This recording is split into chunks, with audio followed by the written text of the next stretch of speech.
itu adalah lelah. Sehingga kalau ada orang yang menghindari capek dengan tidak ngapa-ngapain, itu hal yang agak klise dan naif. Bagaimana dia bisa menghindari lelah? Bagaimana dia bisa menghindari ta'ab? Bagaimana dia bisa menghindari bosan? Bagaimana dia bisa menghindari dalam keadaan susah payah? Sedangkan dia masih berada di sebuah tempat bumi dunia yang tabiatnya memang tempat bersusah payah dan lelah. Satu-satunya cara menghindari lelah yang tidak perlu lagi bersusah payah itu hanyalah masuk surga. Tetapi kan itu tidak terjadi sekarang. Kita harus meninggal dulu dan kita belum mau. Ada yang mau meninggal masuk surga sekarang? Kalau dijamin sih insya Allah ya. Masalahnya nggak ada jaminan. Kalau para sahabat enak, mereka dapat jaminan surga Bilal. Sebelum Bilal meninggal, Rasulullah udah bilang, bima sabaktani ilal jannah ya Bilal, dengan apa kamu mendahului aku ke surga wahai Bilal? Dengan wudu dan sholat syukur wudu. Begitu juga nanti ada sahabat lain yang dijamin masuk surga bighairi hisab wala azab. Salah satunya adalah Ukasyah. Kalau kita tidak ada jaminan apapun di akhirat kecuali berikhtiar dan bermujahadah untuk bisa mendapatkan kebaikan sebanyak mungkin di sisi Allah. Sehingga alangkah naifnya seseorang yang menghindar dari ta'ab wal ham wal gham.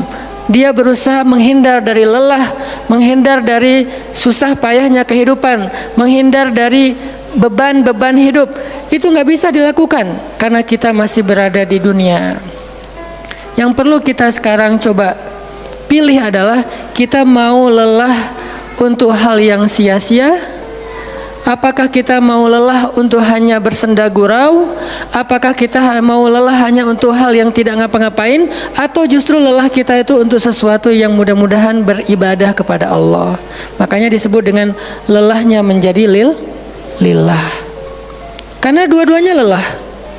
Ada orang yang pergi ke masjid lelah, capek pergi ke masjid. Tapi ada juga orang yang berbuat dosa, itu juga lelah. Memangnya kalau kita beribadah lelah terus berbuat dosa nggak lelah? Banyak orang yang berbuat dosa lelah dan kita pernah merasakan kehidupan seperti itu. Sehari, 2 hari, sebulan, setahun, 2 tahun, sampai kita benar-benar merasakan lelah banget dengan dosa. Di malam hari berbuat dosa lelah, akhirnya tidur sepanjang siang. Di siang hari berbuat dosa lelah, akhirnya tidur sepanjang malam. Lelah sama lelahnya. Antara orang yang beribadah dengan orang yang bermaksiat itu sama lelahnya. Bedanya apa? Yang satu lelahnya akan diganjar, dibalas oleh Allah dengan kebaikan dunia dan akhirat. Yang satu lagi lelahnya hanya akan disudahi dengan penyesalan. Sama-sama lelah. Bedanya lelah yang pertama mungkin baru dirasakan hasilnya setelah itu. Lelah yang kedua seolah-olah bisa langsung dirasakan kesenangannya, tetapi kesudahannya adalah penyesalan. Makanya pada malam ini kita ingin merenungkan beberapa nasihat baik dari Al-Quran maupun hadis tentang bagaimana kita menjadi orang yang setiap hari tetap lelah, tetap banyak beban, tetapi beban itu mudah-mudahan menjadikan kita mendapatkan banyak kebaikan di sisi Allah. Makanya Nabi SAW bersabda dalam hadis riwayat Bukhari dan Muslim, "An-nasu ka'ibili mi'ah, la takadu tajidu fiha rahilatan." Manusia itu seperti 100 ekor onta. Manusia ka'ibili mi'ah, seperti 100 ekor onta. Yang harganya murah 50 juta, yang hidupnya untuk disembelih pada akhirnya nahar, disembelih. Onta itu kan kalau disembelih sambil dia berdiri ya. Kalau ayam, bebek disembelih sambil dipegangin atau diangkat. Kalau kambing dan sapi dibaringkan. Kalau onta disembelih itu sambil diberdirikan. Dia berdiri langsung disembelih. Itu onta. Artinya manusia ka'ibili mi'ah. Nabi itu menggambarkan onta karena onta ini punya banyak macam. Mungkin di Arab nggak ada ayam yang bermacam-macam, akhirnya pakai bahasanya onta. Kalau di kita mungkin ada ayam potong, ada ayam kampung dan segala macam, ada ayam jago. Kalau bebek ada mentok, ada apa? Bebek yang biasa, macam-macam kan. Di Arab mungkin nggak terlalu banyak variannya dan nggak terlalu akrab dengan kehidupan sehari-hari mereka. Yang akrab itu kambing, kuda, keledai, onta.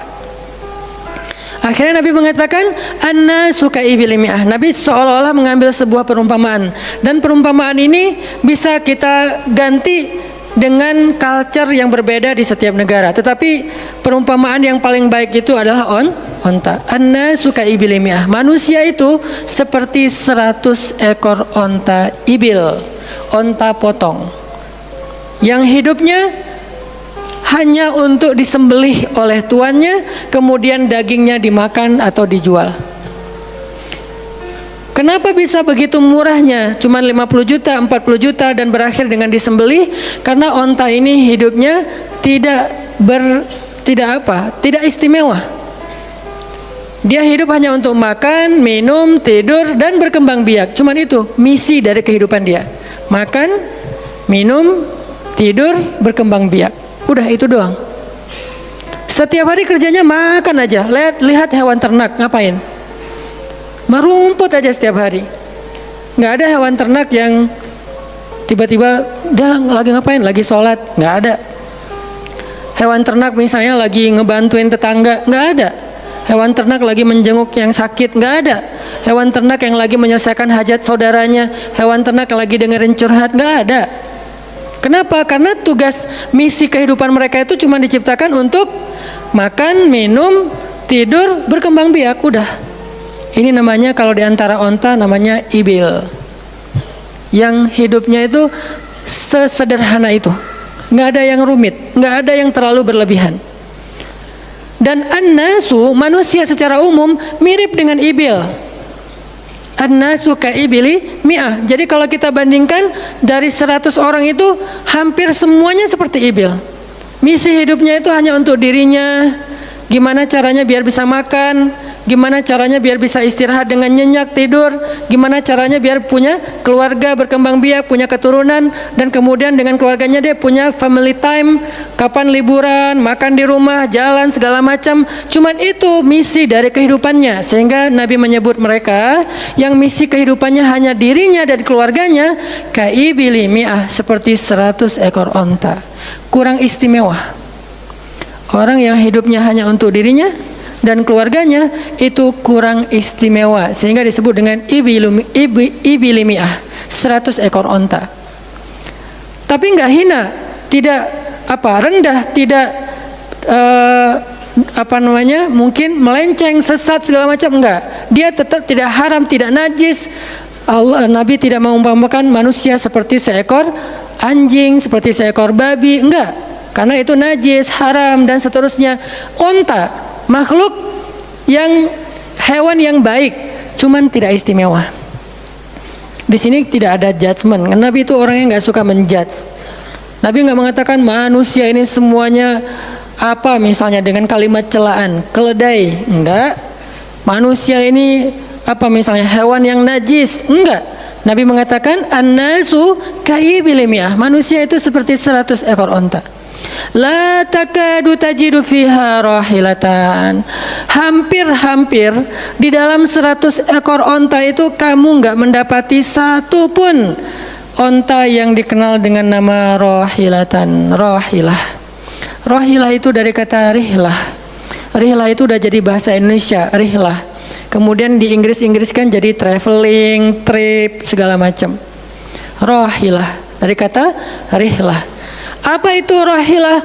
Onta yang bertugas untuk membawa beban tuannya dalam perjalanan panjang, baik itu berdagang maupun berperang. Dia punya misi lain selain makan, minum, berkembang biak terus dipotong. Enggak. Misinya lebih keren. Apa? Membawa beban. Membawa beban tuannya. Itulah rahilah. Sehingga punggungnya adalah punggung yang berkah, karena di atas punggung itu ditaruhkan beban terus menerus oleh tuannya.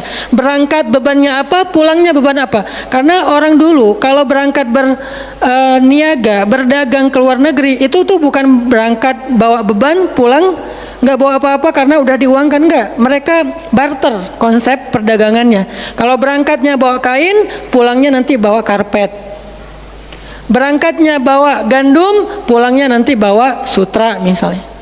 Tetap aja ada beban, karena mereka berangkat jual apa misalnya ke Syam, dari Mekah ke Damaskus, Nanti pulangnya dari Damaskus ke Mekah, bawa lagi barang-barang Damaskus yang bisa dijual di Mekah. Pas berangkat bawa barang Mekah yang bisa dijual di Damaskus, pas pulang membawa barang Damaskus yang bisa dijual di Mekah.